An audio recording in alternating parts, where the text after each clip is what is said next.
Welcome students, this is the second part of today's video.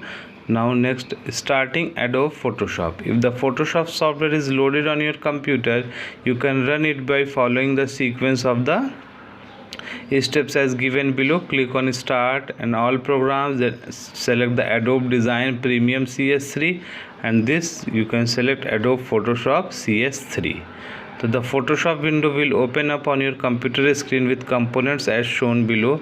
Look, if you follow that steps given here, then this type of window will open on your screen. This is known as a Adobe Photoshop CS3 extended. Okay, so this is the title bar, and this is the file, edit, image, or this is the menu bar, and this is the options bar through which there are various options, and this is the tools box.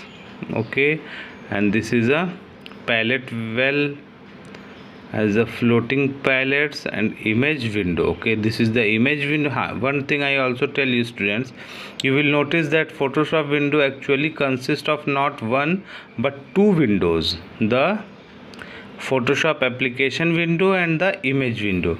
Let us learn about the components of both these windows one by one. So this is the image window. Here look, there is also a minimize, close and maximize button, restore button. Here is also maximize, minimize and close button. So this is the image window, and this whole is the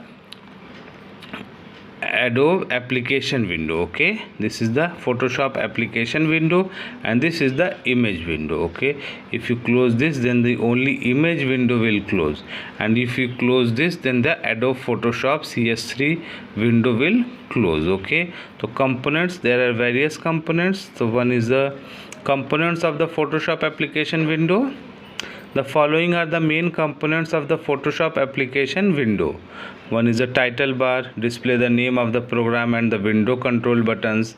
Menu bar lists the different menus that contains the commands to work in the Photoshop program. Toolbox, it lies to the left in the window and contains the various editing tools available in Photoshop. This is the toolbox, and I think all of you are also familiar about title bar and menu bar. Okay, every window has a title bar and menu bar. Okay, and this is the toolbox through which we can do various types of activity on that images. Okay, options bar, this is a bar below the menu bar that shows the different options available for the tools selected from the toolbox at any given time. Okay, the options bar is that below the menu bar. This is the option bar, that is the various editing tools it have. Okay, and there are various options through which we can select our images and give them any changes. Okay, through this floating palettes, the small screen is stacked one over the other to the right side in the Photoshop window contains several floating palettes. These palettes help you to manage the color and some other aspects of digital images. This is the floating palettes. Okay, through this we can manage our colors. Okay, and colors quality, how much brightness, how much contrast, how much. Okay, so through this we can manage our color. So this is known as a floating palettes. Palette window, palette, well, you can keep palettes that you do not frequently use in this area. By default, three palettes, namely brushes, tool presets and layer compressions, are seen in the palette well. So this is the, I will show you, this is the palette well. Okay, and in this there is a too much options are there. Three basic options are there. One is a brushes, tools, presets and layer comprehensions. Okay, so through this we can use and we can do any changes in our images. Okay, now components of the image window, these are the components of the application window. Okay, these are the components of the application window. Now next is the components of a image window. This is our image window, and what are the components of image window? Components of the image window. The Photoshop image window has the following main components. One, it has also a title bar, and this is a ruler that shows the pictures DPI, or here look, 90%. And how much pictures DPI, how much size is this is shown. Okay, and this is the status bar, and this is the drawing canvas where our image is presented. Drawing canvas, this is the area where you create or modify images. Okay, title bar, it shows the name of the image. If the file is not yet saved, the title bar will display the name or as untitled. If that is not saved, then here is name as written untitled, but it's saved, then the name of that image is shown. Okay, it also display the window control buttons like minimize, maximize, and restore and close button.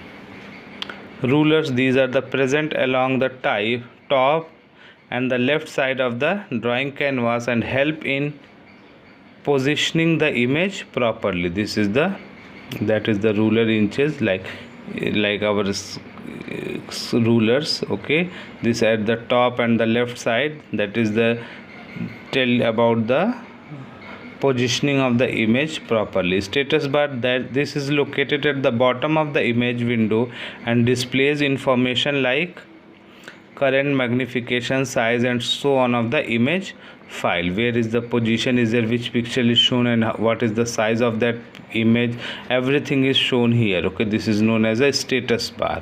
This is the status bar.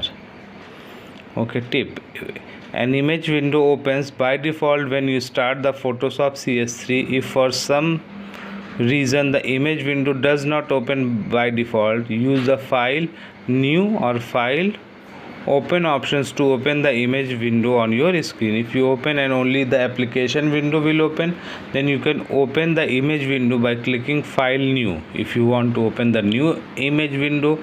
And if you want to open our earlier image window, then you can click on File and Open option.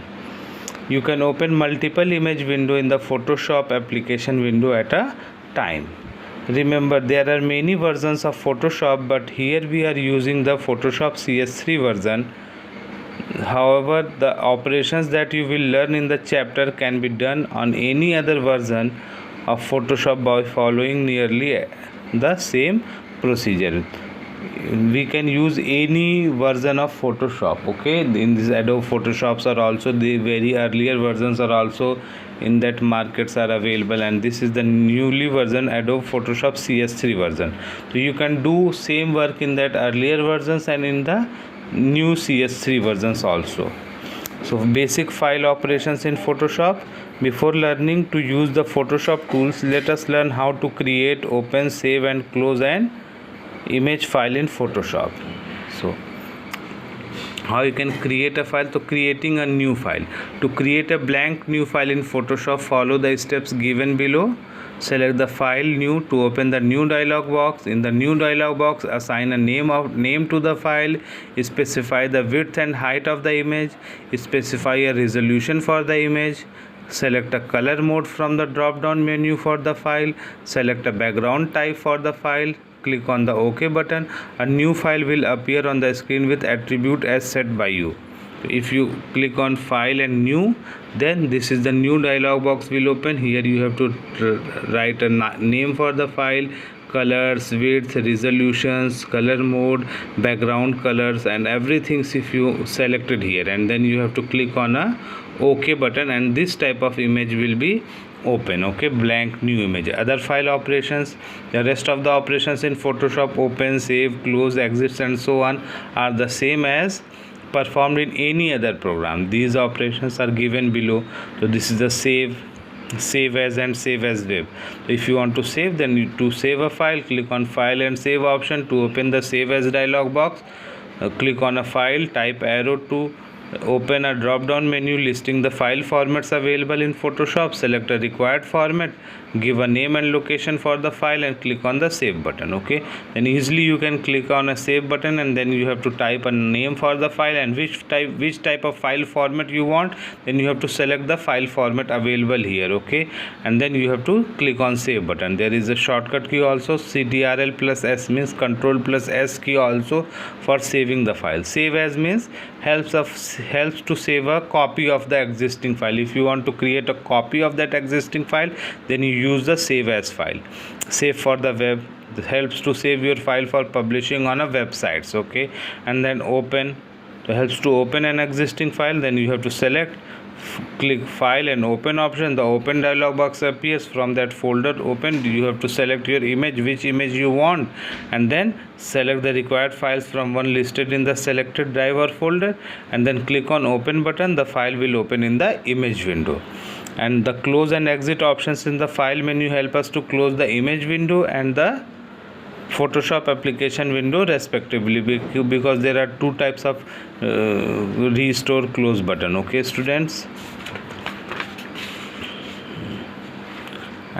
and tools in the Photoshop toolbox, there are various types of tools that we have to describe detail. Okay, that is a rectangular marquee tool, move tool, lasso tool, magic wand tool, crop tool, brush tool, eraser tool, paint bucket tool, eyedropper tools, hand tool and zoom tool. Okay, that we have to describe detail one by one in my next video. Okay students, that is a toolbox, and that is I think also given on your book, through which we can working with some important tools that is given. So I will describe it in my next video. Okay students, so thank you. That is okay for today.